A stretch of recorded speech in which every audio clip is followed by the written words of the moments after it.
पाकिस्तान का रोल अब खत्म हो गया है इस पूरे मुद्दे में। जो आज ज्यादा इंपॉर्टेंट काम पाकिस्तान का है वो है रीजनल फ्रेमवर्क बनाना। तो उसके अंदर उसका रोल बहुत बड़ा है, जिसमें कि आप जानती हैं अगस्त 7 को ये 3 कंट्रीज ने मिलकर मक्का जॉइंट डिफेंस एग्रीमेंट बनाया था। पाकिस्तान के आसमान में पिछले करीब 60 घंटे के दौरान चीन और तुर्की के सैन्य परिवहन विमानों की असामान्य आवाजाही ने पूरे क्षेत्र में हलचल बढ़ा दी है। पाकिस्तान के अहम एयरबेस पर भारी सैन्य परिवहन विमानों के बार-बार उतरने की खबरों के बाद अब सबसे बड़ा सवाल यही है कि आखिर इन विमानों के जरिए पाकिस्तान को क्या पहुंचाया जा रहा है। क्या ये सिर्फ सामान्य सैन्य सहयोग का हिस्सा है या फिर इसके पीछे बड़े पैमाने पर रक्षा उपकरणों की सप्लाई की कोई तैयारी चल रही है। अब सूत्रों के मुताबिक चीनी सैन्य परिवहन विमान पाकिस्तान के रावलपिंडी के पास मौजूद नूर खान एयरबेस और कराची के मसरूर एयरबेस पर पहुंचते हैं। तो आसिम मुनीर, जनरल आसिम मुनीर को फील्ड मार्शल आसिम मुनीर बनाया गया और अब पार्लियामेंट में, अब ये देखिए ना, आर्टिकल 243 है ये पाकिस्तानी कॉन्स्टिट्यूशन का, जिसको अमेंड किया गया। चीफ ऑफ डिफेंस फोर्सेस, यानी कि he is the boss of the defence forces. आप ये बात समझ लीजिए, he is the chief of the defence forces, जो कि पहले से चलता आया है। पार्लियामेंट ने उसको कर दिया रेटिफाई। इसमें आर्मी, नेवी, एयरफोर्स तीनों के तीनों अंडर में रहेंगे so called field marshal Asim Munir के। नमस्कार, आप देख रहे हैं न्यूज़ 18 का डिजिटल प्लेटफॉर्म और मैं हूं आपके साथ सृष्टि शेखर। पाकिस्तान के आसमान में पिछले करीब 60 घंटे के दौरान चीन और तुर्की के सैन्य परिवहन विमानों की असामान्य आवाजाही ने पूरे क्षेत्र में हलचल बढ़ा दी है। पाकिस्तान के अहम एयरबेस पर भारी सैन्य परिवहन विमानों के बार-बार उतरने की खबरों के बाद अब सबसे बड़ा सवाल यही है कि आखिर इन विमानों के जरिए पाकिस्तान को क्या पहुंचाया जा रहा है। क्या ये सिर्फ सामान्य सैन्य सहयोग का हिस्सा है या फिर इसके पीछे बड़े पैमाने पर रक्षा उपकरणों की सप्लाई की कोई तैयारी चल रही है। अब सूत्रों के मुताबिक चीनी सैन्य परिवहन विमान पाकिस्तान के रावलपिंडी के पास मौजूद नूर खान एयरबेस और कराची के मसरूर एयरबेस पर पहुंचते हैं। खास बात यह है कि इन विमानों की गतिविधि कम समय के भीतर कई बार देखी गई। अब इसी दौरान तुर्की के सैन्य परिवहन विमानों की आवाजाही भी सामने आई है। हालांकि अभी तक ये स्वतंत्र रूप से पुष्टि नहीं हुई है कि इन विमानों में वास्तव में क्या सामान है। ना तो किसी खास हथियार की पुष्टि हुई है और ना ही ड्रोन के किसी विशेष मॉडल या उनकी संख्या को लेकर कोई आधिकारिक जानकारी सामने आई है। लेकिन जिस तरह कम समय में भारी सैन्य परिवहन विमानों की गतिविधियां सामने आई, उससे सवाल जरूर खड़े हो गए हैं। अब सुरक्षा सूत्रों का दावा यह है कि इतनी लगातार आवाजाही सामान्य द्विपक्षीय सैन्य यातायात से अलग दिखाई देती है। इसी वजह से आशंका जताई जा रही है कि इन विमानों के जरिए ड्रोन और दूसरे सुरक्षा उपकरण पाकिस्तान पहुंचाए जा रहे हैं। अब अगर इस पूरे घटनाक्रम को पाकिस्तान और चीन के रिश्तों के संदर्भ में देखें तो ये साझेदारी कोई नई बात नहीं है।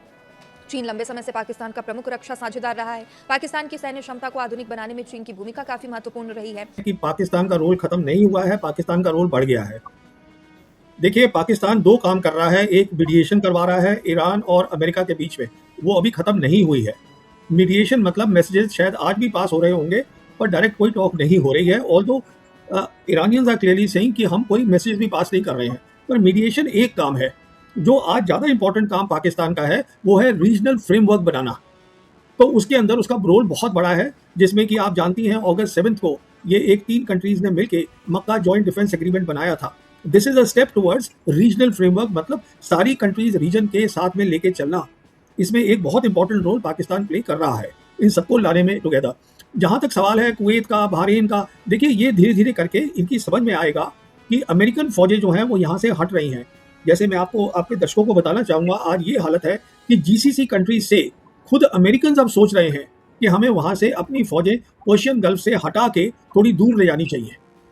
कहने का मतलब ये है, प्रेसिडेंट ट्रंप की ये ख्याल था मैं फौजों को वहाँ से हटा दूंगा, वहाँ रीजनल फ्रेमवर्क बनने दो। इसीलिए प्रेसिडेंट ट्रंप ने खुद वेलकम किया है जॉइंट डिफेंस एग्रीमेंट को। He has said that this is a good thing. वो अपनी सिक्योरिटी का खुद अरेंजमेंट कर रहे हैं। बट प्रेसिडेंट ट्रंप इस बात पे सोच रहे थे कि अगर हरमोज हमारे कब्जे में हो जाए, इसलिए उन्होंने कह दिया हरमोज हमारी टेरिटरी हो गई, तो ये होगा कि जीसीसी कंट्रीज सोचेंगी कि देखिए सिक्योरिटी तो हमें मिल ही रही है, क्योंकि हरमोज जहाँ से 20% ऑयल और गैस जाता है दुनिया का, वो अमेरिका के कब्जे में है, जो नहीं है। तो इस तरीके से वो पेट्रो डॉलर को कायम रखना चाहते थे गल्फ से, पर्शियन गल्फ से दूर अपनी फौजों को ले जाके। पर जेडी वैंस ने उनको कॉन्ट्रडिक्ट कर दिया है, क्योंकि जेडी वैंस की बात समझ में आ रही है कि हम हरमोज को नहीं ले सकते ईरान से।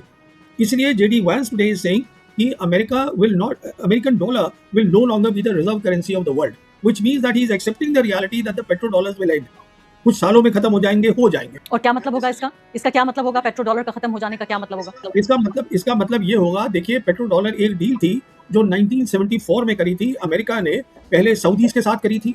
डील ये थी कि सऊदीज अपना तेल, अपना ऑयल जो है वो यूएस डॉलर में बेचे और उसके बदले में अमेरिकन सिक्योरिटी देंगे उनको। तो उसके बाद फिर ये डील बाकी जीसीसी कंट्रीज ने भी ले ली, फिर ओपेक ने भी ले ली। तो हो क्या रहा था अभी तक 74 से लेके आज तक, जब तक ये लड़ाई शुरू नहीं हुई, कि सारी जो ये कंट्रीज हैं जीसीसी की, ये अपना तेल, अपना ऑयल, अपना और पेट्रोल जो भी डेरिवेटिव्स है वो सब डॉलर में बेच रहे थे। अगर आपको डॉलर में खरीदना है, बाकी मुल्क जो है, चाइना है, इंडिया है और जितने साउथ कोरिया है, जापान है, उनको खरीदना है तो उनको डॉलर चाहिए। तो डॉलर अमेरिका क्या कर रहा था, अपने डॉलर छाप रहा था। अमेरिका डॉलर छाप रहा था, अमेरिका का डेट वो ये सब कंट्रीज खरीद रही थी, उनकी ट्रेजरी बॉन्ड्स अमेरिका के। दोस्तों, पाकिस्तान में एक बार फिर से सियासी उथल पुथल शुरू हो गई है और अब पार्लियामेंट में, अब ये देखिए ना, आर्टिकल 243 है ये पाकिस्तानी कॉन्स्टिट्यूशन का, जिसको अमेंड किया गया। Article 243 of the Pakistan constitution, जिसको अमेंड किया गया। अब क्या हुआ है कि पार्लियामेंट के अंदर इस चीज को पास कर दिया गया। पास क्या किया है दोस्तों? एक फॉर्मलाइज्ड ऑपरेशनल स्ट्रक्चर। ये फॉर्मलाइज्ड ऑपरेशनल स्ट्रक्चर क्या है? चीफ ऑफ डिफेंस फोर्सेस, यानी कि he is the boss of the defence forces. आप ये बात समझ लीजिए, he is the chief of the defence forces, जो कि पहले से चलता आया है। पार्लियामेंट ने उसको कर दिया रेटिफाई। इसमें आर्मी, नेवी, एयरफोर्स तीनों के तीनों अंडर में रहेंगे so called field marshal Asim Munir के। अच्छा, इसमें 2-3 चीजें और हैं जिससे मैं आपको बताता हूं कि पूरा गेम क्या चल रहा है। ये सिंपल, हम पाकिस्तान पे कोई रिपोर्ट आपको नहीं बता रहे। आसिम मुनीर क्या बन गया ये इंपॉर्टेंट नहीं है दुनिया के लिए, ये दुनिया के लिए इंपॉर्टेंट नहीं है। आसिम मुनीर का किस तरीके से इस्तेमाल हो रहा है ये दुनिया के लिए इंपॉर्टेंट है, राइट?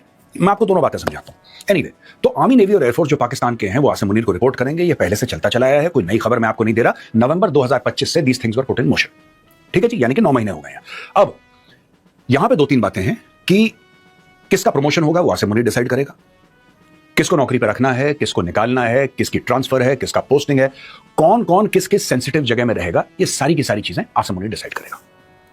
यानी कि देयर इज नो ओवरसाइट। अब कागजों में ओवरसाइट है, कागजों में यह है कि नहीं साहब, he reports to the president, he reports to the prime minister, all that is फर्जीवाड़ा। मैं आपको 3 फोटोग्राफ्स अब स्क्रीन पे दिखा रहा हूं, 3 फोटोग्राफ। आप छोड़ दीजिए कि किसकी फोटोग्राफ है, इसमें कौन है, उसको छोड़ दीजिए। आप ये बताइए मुझे कमेंट्स में लिख के कि आपको क्या लग रहा है कि इसमें बॉस कौन है। आप बॉडी लैंग्वेज से जज करिए, तब आपको पता लगेगा। पाकिस्तान का सारा गेम ही है। आप बॉडी लैंग्वेज से जज करिए कि यहां पे इस फ्रेम में बॉस कौन है, हु इज द बॉस, तब आपको पता लगेगा। और फिर आपको पता लगेगा कि कितनी कम वैल्यू है पाकिस्तान के डिफेंस मिनिस्टर की। आप देखिए, और ये पब्लिक इवेंट्स हैं, राइट? अब इस चीज को इंस्टीट्यूशनलाइज कर दिया है पाकिस्तान की पार्लियामेंट ने, और ऐसे ऐसे पावर दे दिए आसिम मुनीर को कि कोई आसिम मुनीर से कोई पूछ नहीं सकता। पाकिस्तानी मीडिया अगर आप देखेंगे तो खूब वो लोग टाइट करते हैं शहबाज शरीफ को। शहबाज शरीफ को टाइट करेंगे वो, साहब ये किसी और पॉलिटिशियन ने क्या बोल दिया है, और ये औरंगजेब क्या बोल रहा है, उसको ऐसा नहीं बोलना चाहिए तो गलत है, और नकवी ये क्या बोलता रहता है ये तो गलत है, ये ऐसा नहीं बोलना चाहिए कि पाकिस्तान का सिस्टम कोलैप्स कर गया। मैं मोहसिन नकवी की बात कर रहा हूं, पीसीबी का chairman, he is also the interior minister, यानी कि home minister of Pakistan. Khawaja Asif को तो ऐसा बयान नहीं देना। सबके सब ये बातें करते हैं पाकिस्तानी मीडिया, और पाकिस्तानी मीडिया ये चूरन बेचने की कोशिश करता है पूरी दुनिया को कि ये डेमोक्रेसी है, देखिए कितनी तगड़ी डेमोक्रेसी है भाई पाकिस्तान के अंदर। हम अपने प्रधानमंत्री का कभी सवाल पूछ सकते हैं, हम कुछ भी कर सकते हैं, हम तनकीद कर सकते हैं, क्रिटिसाइज। लेकिन पाकिस्तान के प्रधानमंत्री के पास पावर है ही नहीं। There is no power with the Pakistani prime minister. तो दोस्तों, ये थी आज की वीडियो। उम्मीद करते हैं आपको वीडियो पसंद आई होगी। आप अपनी राय का इज़हार कमेंट सेक्शन में कर सकते हैं। मज़ीद ऐसी वीडियोस देखने के लिए आप हमारे चैनल को सब्सक्राइब कर लें।